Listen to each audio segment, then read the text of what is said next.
কোরআন মাজিদের মাধ্যমে ঘোষণা করতেছেন, ওয়া'বুদুল্লাহা ওয়া লা তুশরিকু বিহি শাইআন ওয়া বিল ওয়ালিদাইনি ইহসানা। আল্লাহ বলেন, তোমরা আমি আল্লাহর ইবাদত করো এবং আমি আল্লাহর সঙ্গে কাউকে শরীক করিও না। তারপরে মহান আল্লাহ বলেন, ওয়া বিল ওয়ালিদাইনি ইহসানা, তোমরা নিজ নিজ মা বাবার ইহসান করো, খিদমত করো, তাদের সম্মান করো। এই আয়াতের মধ্যে আমার আল্লাহ তিনটি কথা আলোচনা করেছেন। আল্লাহ সর্বপ্রথম বললেন, বান্দা আমি আল্লাহর ইবাদত করো, কিন্তু আমি আল্লাহর সঙ্গে কাউকে শরীক করিও না। কাউকে যদি শরীক করো, আজকে পৃথিবীর বুকে কিছু দলের লোক রয়েছে যারা দুটা তিনটা চারটা পাঁচটা দেবতা মেনে তারা কাফির হয়েছে। আল্লাহ সতর্ক করলেন, হে পৃথিবীর বান্দা, এক আমি আল্লাহর ইবাদত করো, আমি আল্লাহর সাথে কাউকে শরীক করিও না। ওয়াবিল ওয়ালিদাইনি ইহসানা, এবং তোমরা আমি আল্লাহর ইবাদত করার সাথে সাথে তোমার মা বাবারও ইহসান করো, মা বাবারও খিদমত করো। এখানে আমাদেরকে বুঝতে হবে, মুসলমান আল্লাহর ইবাদত করা ফরজ, আল্লাহর ইবাদত করা ফরজ। আল্লাহ বলছেন, আমার ইবাদত করা যেমন ফরজ, তেমন তুমি যেই মা বাবার কাছ থেকে জন্ম ধারণ করেছো, যেই বাবা তোমাকে জন্ম দিয়েছে, যেই মা তোমাকে গর্ভে রেখে দুনিয়ার মুখ দেখিয়েছে, সেই মা বাবারও খিদমত করা তুমি সন্তান হিসাবে ফরজ। জোরে বলে মুসলমান। আজকে আমার মামা জানেরা তার আব্বা জানের জন্য ইসফালে সওয়াবের যে মাহফিল সাজিয়েছেন, সুবহানাল্লাহ, এটাও এক প্রকারের বাবার খিদমত করা। জোরে বলেন সুবহানাল্লাহ। আল্লাহর নবী মুস্তাফাকে কেউ জিজ্ঞেস করেছিলেন, ইয়া রাসূলুল্লাহ ফিদাকা আবি উম্মি, নবী গো আপনার পদতলে আমার মা বাবা কুরবান। ইয়া রাসূলুল্লাহ, নবী গো আমার আব্বা মা ইন্তেকাল করেছেন, তাদের আমরা ঠিকমতো খিদমত করতে পারিনি গো নবী। ইয়া রাসূলুল্লাহ, এখন আব্বা মা ইন্তেকাল করে গেছেন, আমি কেমন করে আমার আব্বার খিদমত করব? কাল কিয়ামতের ময়দানে তো আমাকে ধরা খেতে হবে। ইয়া রাসূলুল্লাহ, এর কোনো অপশন আছে নাকি একটু বলেন, এর কোনো পদ্ধতি আছে নাকি বলেন? আল্লাহর নবী মুস্তাফা বললেন, শোনো রে মুমিন মুসলমান, তোমার আব্বা মা ইন্তেকাল করেছে, তোমার আব্বা থাকবে কবরে, তুমি থাকবে দুনিয়াতে, দুনিয়া থেকেই তুমি তোমার আব্বা মায়ের হক আদা করতে পারবে। জোরে বলি ইয়া রাসূলুল্লাহ, কেমন করে? আল্লাহর নবী বললেন, উম্মত তুমি তোমার আব্বার জন্য দান খয়রাত করো, তোমার আব্বার জন্য ফকির মিসকিনকে খাবার দাও, তোমার আব্বার জন্য সাদকা করো। সুবহানাল্লাহ সুবহানাল্লাহ। আরো একজন আমার মামা জান আব্বা জানের মহব্বতে 500 টাকা করিয়াছেন দান। আল্লাহ গো দানকে কবুল করেন পাক সুবহান। এই সন্তানদের দানের বাদৌলতে জনাব মরহুম আব্দুর রাজ্জাক সাহেবকে জান্নাতি বানান। সকলে বলেন আমিন। বিরাদার মুসলমান, বলতেছিলাম আল্লাহর নবী বলেন, ফকির মিসকিনকে খাবার খাওয়াও আর বলো, বাবারা ও ভাই ফকির গো, আমার আব্বাজান দুনিয়া থেকে বিদায় নিয়ে যায়, আমার আব্বাজানের জন্য একটু দোয়া করেন। খোদার কসম বলি, ওই ফকির আপনার বাড়ি খাবার খেয়ে যখন আপনার হক আদা করতে গিয়ে দুটি হাত তুলে দোয়া করবে, ফকির যদি সত্যিকারের ফকির হয়, ফকিরের দুয়ার দাবা দাওলাতে আপনার আব্বার কবরে শান্তি পেয়ে নিবি। মা বাবা ইন্তেকাল করার পর হক আদা করতে হবে। নবী বললেন, শোনো, দান খয়রাত করো, মাদ্রাসাতে দান করো, মসজিদে দান করো, এটা সাদকায়ে জারিয়া হয়ে গেল। আর সব থেকে বড়, মা বাবা ইন্তেকাল হয়ে যাওয়ার পর ছেলে হক আদা করবে এইভাবে, যখন তোমার আব্বা মা ইন্তেকাল করে যাবে, পৃথিবীর বুকে যেই তোমার বোনকে রেখে গেছে তোমার আব্বা, ওই বোনগুলোকে যেমন তোমার আব্বা ভালোবাসতো বেঁচে থাকতে তোমার বন্ধুদেরকে, সেই মতো করে তুমি তোমার বন্ধুদেরকে বাবার মতো ভালোবাসা দাও। তোমার আব্বা কবরে হাসি হয়ে তোমাকে দোয়া দিবে। এটাও হচ্ছে এক প্রকারের আব্বাকে খুশি করার পদ্ধতি। আর যদি আপনার আংলাতে এসে আপনার বোন দুই চোখের পানি ঝরিয়ে কাঁদে আর আব্বার বিছানার দিকে তাকায় আর বলে, আল্লাহ, আব্বা জান বেঁচে ছিলেন, আমাকে ডাকতেন, আয় বেটি আমার কাছে আয়, তোর বাপের তোর শ্বশুর বাড়িতে কি খাবার খেয়ে আলি, তোর শ্বশুর বাড়িতে কি সবজি রান্না করেছিলি। আব্বা জিজ্ঞেস করতো, আজকে আমার ভাইয়েরা জিজ্ঞেস করে না, আমার বৌদিরা আমার কোনো খবর নাই না। ওই বোনের চোখ দিয়ে যদি এক ফোঁটা পানি পড়ে যায়, আব্বার কথা মনে পড়ে। কোনো ভাই যদি আদর না করে, কোনো বৌদি যদি আদর না করে, যখন আপনার বোনের চোখ দিয়ে পানি ঝরবে, কবরে আপনার আব্বা মা কষ্ট পাবে। আর যখন আপনার বোন আপনার বাড়িতে এসে হাসি মুখে ঢুকবে, হাসি মুখে বাড়ি থেকে বের হবে, আপনার আব্বা আপনার জন্য কবর থেকে দোয়া করবে। আল্লাহর নবী বললেন, তোমার আব্বার হক আরো এইভাবে আদা করবে। প্রত্যেক দিন চেষ্টা করো কবর জিয়ারত করার। যদি প্রত্যেক দিন না হয়, কমসে কম প্রত্যেক শুক্রবারের সকালবেলা না যদি হয়, সকালবেলা যাও। সকালবেলা যদি না হয়, জুমার নামাজের পরে পরে গিয়ে আব্বার কবরের পাশে দাঁড়িয়ে যতটা তুমি সূরা তেলাওয়াত করতে জানো তেলাওয়াত করো। আর আব্বা জানের জন্য মাবুদ মাওলাকে ডাক দিয়ে বলো, আল্লাহ, আজকে আমার আব্বা দুনিয়া থেকে বিদায় নিয়েছেন, আমার আব্বা আমাদের কাছে নাই। আজকে আমার আব্বা থাকছিল বাড়িতে, বাড়িটা সুন্দর হয়েছিল, বাড়িতে একটা আলাদাই আলো ছিল, বাড়িটা আজকে অন্ধকার হয়ে গেছে। মাওলা, আমি তার ছেলে, দুটি হাত তুলেছি আব্বা জানের জন্য। ওগো আল্লাহ, আপনি আমার আব্বা জানকে জান্নাতি বানিয়ে দেন। আমার বিশ্ব নবী বলেন, আরে আমার উম্মতেরা রে, যখন তুমি তোমার আব্বার মহাব্বতে দুই হাত তুলে আব্বার কবরের পাশে দাঁড়িয়ে দাঁড়িয়ে দোয়া করবে, তোমার চোখ দিয়ে একটা ফোঁটা চোখের পানি পড়বে। ওই একটা ফোঁটা চোখের পানি এই আপনার নাকের নরম হাড্ডি পার হবে না। ওই ফোঁটা আপনার নাকের আপনার নরম হাড্ডি পার করার আগে আগে তুমি সন্তানের দুয়ার বা দাওলাতে তোমার আব্বা জান্নাতে হয়ে যাবে। কিন্তু আজকালকার ছেলের দুয়ার কবুল হবে না। কেন? কোন ছেলে দারুখোর, কোন ছেলে গাঁজাখোর, কোন ছেলে সুদখোর। এই জন্য তো সকাল হলে মৌলভী সাহেব চলেন জিয়ারত করতে যাব। ও তো জানে আমার দোয়া কবুল হবে না, আমি তো দারুখোর, আমি তো সুদখোর, আমি তো মানুষের টাকা ঠকি। এই জন্য ইমাম সাহেবের প্রত্যেক দিন দরকার পড়ে চলেন জিয়ারতে। ইমাম সাহেবকে সঙ্গে করে নিয়ে যাওয়ার প্রয়োজন নেই। মুসলমান, আপনার বাবার হক আপনাকে আদা করতে হবে। আপনি আপনার বাবার হক আদা করতে গিয়ে একা একা কবরস্থান জিয়ারত করতে যান।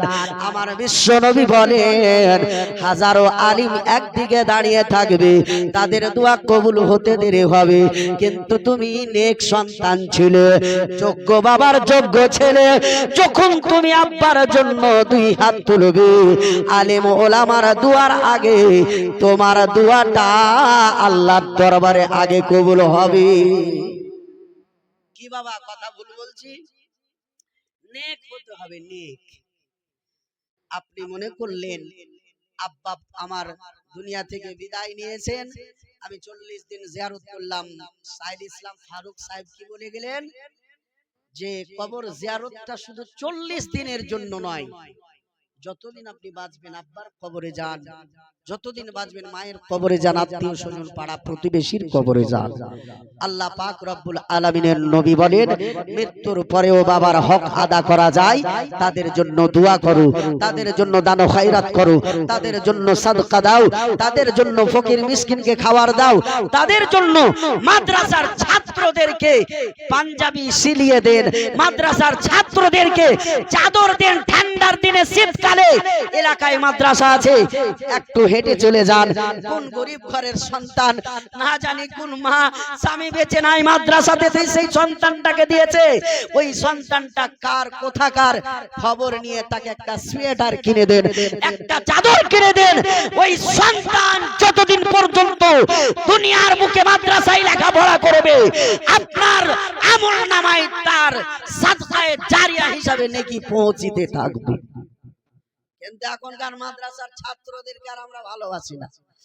মসজিদে যদি 2-4টা মাদ্রাসার ছাত্র ঢুকে যায়, বিশেষ করে বুড়া গালার মানে মাথাতে বিষ ব্যথা শুরু। হাত জোড় করে বলি, এই ভাষাটা মুখে আনবেন না।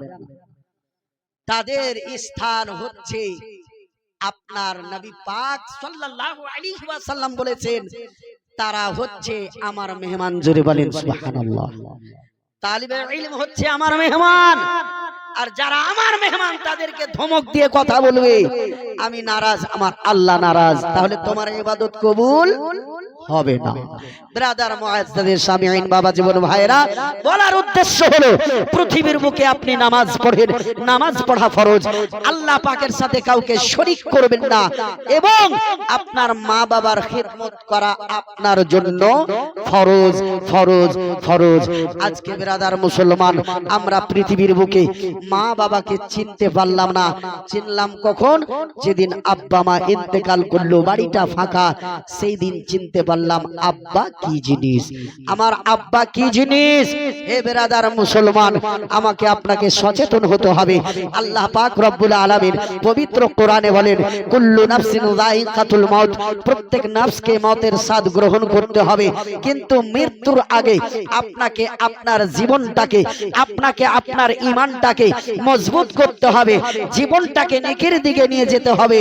মরার আগে আপনাকে ঈমানদার হয়ে মরতে হবে, নইলে আপনাকে আপনার ফারিস্তা আপনার কাছে এসে নানা রকমের কষ্ট দিবে, নানা রকমের ভয় দেখাবে। হে ব্রাদার মুসলমান, আজকে আমার নানা জান আব্দুর রাজ্জাক সাহেব ইন্তেকাল করেছেন, কত কষ্ট পেয়েছেন একমাত্র তিনি জানেন। একদিন আল্লাহর নবী মুস্তাফা সাল্লাল্লাহু আলাইহি ওয়াসাল্লামকে একজন সাহাবী দাঁড়িয়ে বললেন, ইয়া রাসূলুল্লাহ, নবী গো, একজন মৃত্যু ব্যক্তি মৃত্যুর পূর্বে কতটা কষ্ট পায়, তার রূহ কবজ করার পূর্বে কতটা কষ্ট পায় এবং কতটা সে পিপাসিত হয়।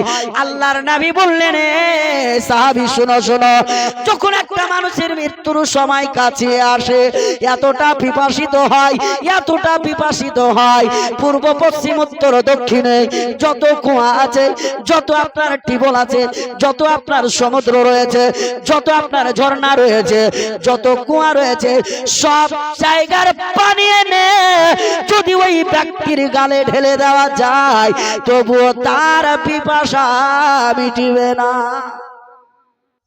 আজকে আমরা মুসলমান চামচে করে ওই ব্যক্তির গালে শরবত ঢেলে দিই, শরবতটা আপনার গিলতে পারে না, এই কষা দিয়ে বেরিয়ে পড়ে। নবী বলেন, ওই টাইমে দুনিয়ার সমস্ত পানি যদি তার গালে ঢেলে দেওয়া যায়, তবুও তারা পিপাসা মিটবে না। ও মুসলমান, মরণটাকে এত সহজ মনে করিয়েন না।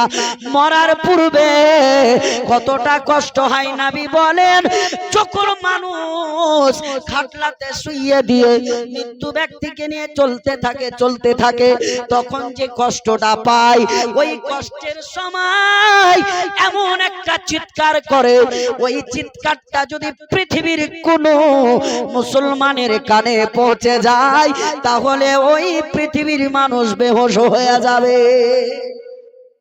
আজকে আমরা নিয়ে যাই, আলিম উলামা বলেন, আস্তে আস্তে চলো, মাইয়াতকে কষ্ট হয়ে যাবে।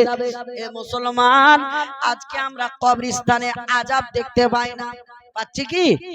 কিন্তু লক্ষ্য করে দেখবেন, কবরস্থানের পাশে যে গাই গরুগুলো বাঁধা থাকে, আপনারা লক্ষ্য করে দেখবেন, কিন্তু দেখেছেন ওই গাই গরুগুলো দেখবেন কান খাড়া করে শুধু এদিকে ওদিকে চাপাটাপি করে। দেখেছেন কেউ একজন? কান খাড়া করে ওই গরুটা ডান দিকে বাম দিকে শুধু ছুটাছুটি করে, আর দেখবেন ওই গরুটার চোখ দিয়ে টপ টপ করে পানি ঝরে যায়। মুফাসসিরগণ বলেন, পৃথিবীর বুকে কবরস্থানের আশেপাশে যখন কোনো মানুষ গরু বেঁধে দেয়, যখন কোনো মানুষ আপনার ছাগল বেঁধে দেয়, ছাগলগুলো যখন কান খাড়া করে আপনার দুই চোখের পানি ঝরিয়ে কাঁদতে থাকে, আর জানো আপনার ছুটাছুটি করতে করতে খোঁটা উঠিয়ে যখন পালাতে শুরু করে, বিষয়টা হচ্ছে কোন একজন ব্যক্তির কবরে আযাব হচ্ছে। ওই আযাবটা ওই পশু প্রাণী ছাগল কিংবা গরু বুঝতে পারে, তাই সে কষ্টে ছুটাছুটি করে, কিন্তু আমরা সেটা বুঝতে পারি না, আমরা বুঝতে পারি না, আমরা জানতে পারি না। এ বেরাদার মুসলমান বাবা জীবন ভাইয়েরা, আমি আপনাদের সম্মুখে আর একটু বলি, আজকে আমার মোস্তাফা নবীকে নিয়ে পৃথিবীর বুকে মানুষ আপনার জানো ছিনিমিনি করে। আমরা বলি নবী সব জানে, কিন্তু আহলে খাবিসেরা বলে নবী কিছুই জানে না। আজকে এই বোচা গাড়ির সরজমিনে একটা মানুষ এইরকম বাকি নেই যে আমার আল্লাহর শানে এই কথাটা জানে না। বলেন তো, কে জান্নাতি আর কে জাহান্নামী আমার আল্লাহ জানে কি জানেন না? তাহলে হাসরে ময়দানে মাহশারে কেন করবেন? যখন আল্লাহ জানেন কে জান্নাতি কে জাহান্নামী, তাহলে ময়দানে মাহশারটা কেন তৈরি করবেন? হিসাবের তো কোনো দরকারই নেই, আছে? কি পরিশ্রম করার দরকারটা কি? পরিশ্রম করার দরকার হলো এটাই, যারা নবীকে নিজের বড় ভাইয়ের মতো মনে করেছিল, তাদেরকে ফারিস্তা বাম্বু দিয়ে পিটবে আর বলবে, দেখ আমার নবীর চাওয়াতে আজকে দেখ কারা জান্নাতে আর কে জাহান্নামে। নবী চাইলেই জান্নাতে যাবে, নবী না চাইলে জান্নাতে যাবে না। ওই সময় আমার আল্লাহ কাহার হয়ে থাকবেন, রাগান্বিত অবস্থায় থাকবেন। ছোট বড় সবাই এসে আমার আল্লাহকে ডাক দিয়ে বলবেন, মাওলা দয়া করে আপনি কাহার থেকে রহমান হয়ে যান, আপনি কাহার থেকে গফফার হয়ে যান, কাহার থেকে করিম হয়ে যান। আমার আল্লাহ কাউরির কথা শুনবেন না, না হযরতে আদম আলাইহিস সালামের কথা শুনবেন, না হযরতে ইয়াহইয়া আলাইহিস সালামের কথা শুনবেন, না হযরতে নূহ আলাইহিস সালামের কথা শুনবেন। যখন শেষ পর্যন্ত আমার মুস্তাফা নবী এসে আমার আল্লাহকে দরখাস্ত করবেন, আমার আল্লাহ বলবেন, হাবিব আপনারই অপেক্ষায় ছিলাম, আপনি যাকে চাইবেন তাকেই জান্নাতে নিয়ে চলে যান। জোরে বলেন। তখন আমার নবী শাফাতের ঝান্ডা নিয়ে দাঁড়িয়ে যাবেন আর গুনাহগার উম্মতকে জান্নাতে নিয়ে যাবেন। কিন্তু বাবারা আপনাদেরকে বলি, মরার পূর্বে আমাদেরকে বুঝতে হবে ওই ময়দানে মাহশারে আজকে জনাব আব্দুর রাজ্জাকের ছেলেরা তার হক আদা করতে গিয়ে চালিসা তাহাররুমের অনুষ্ঠান অনুষ্ঠিত করেছেন, কিন্তু হাসরের মাঠে আব্দুর রাজ্জাক সাহেবকে যদি আমার মামা যান আপনার জানো যদি বলেন আপনার ওগো আব্বা আমাকে বড় পিপাসিত লেগেছে, আপনি দয়া করে একটা গ্লাস পানি আমাকে দিয়ে দেন, সেই দিন আব্দুর রাজ্জাক ডাক দিয়ে বলবে, বেটা রে দুনিয়ার বুকে আমি পরিশ্রম করে তোকে পানি পান করিয়েছি, খাবার দিয়েছি, পাঞ্জাবি সিলিয়ে দিয়েছি, শাক বানিয়ে দিয়েছি, এরে বেটা এই ময়দানে মাহশারে আমি তোর আব্বা নয়, তুই আমার বেটা নয়, আমি তো নিজেই পিপাসিত হয়ে আছি, তোকে কেমন করে পানি দিব? সেই দিন সবাই নফসি নফসি নফসি করবে। আমরা সুন্নিদের আকীদা, যখন আমরা ইয়া নফসি করব, আমাদের কামলিওয়ালা আকা মুস্তাফা নিজের পবিত্র হাত দিয়ে আমরা দুরূদ পড়নে ওয়ালা মুসলমানদেরকে নিজের হাতে হাউজে কাউসারের পানি পান করাবে। ওই গাঞ্জাখোরেরা পান করতে পাবে না যারা বলে নবী আমাদের মতো। আর আমরা সুন্নিরা ভরসা রেখেছি নবী হাউজে কাউসার পানি পান করাবেন, আমরা পান করব। সেই দিন পিপাসিত উম্মতকে নবী হাউজে কাউসারের পানি পান করাবেন। গুনাহগার উম্মত যারা জাহান্নামী তাদেরকে আল্লাহর কাছে সুপারিশ করে জান্নাতে পাঠাবেন। এ বিরাদার মুসলমান, নবীর অন্তরে ভালোবাসা আপনাকে, আপনার অন্তরে নবীর ভালোবাসা রাখতে হবে, নবীর প্রেম রাখতে হবে। আপনাকে আপনার নবীর ভালোবাসা রাখার সাথে সাথে মা বাবাকে ভালোবাসতে হবে। আজকে আমরা মুসলমান বলি মসজিদ থেকে নামাজ পড়ে এলাম,